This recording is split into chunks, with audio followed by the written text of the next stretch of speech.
So the content that you created today can be reused and repurposed for different reasons in different platforms. The same is true with email. If you want to bring traffic to your YouTube channel, then write an email about it and let people watch your videos.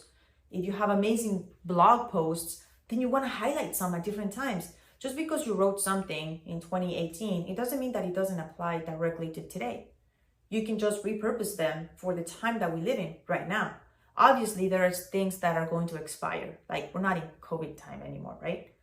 But you can still use some of the same content that you have so that you can bring more traffic to it. Even if you wrote it a long time ago, an email is a great traffic source for that because you're bringing people directly from your email to the content. So if you're struggling, if you don't know what to write, if you don't have any more content, you can repurpose it in different ways. But the main thing is always important, which is to email your audience and continue to connect with them. My name is Miri Lenov. If you need help with email marketing, you know where to find me. Take care.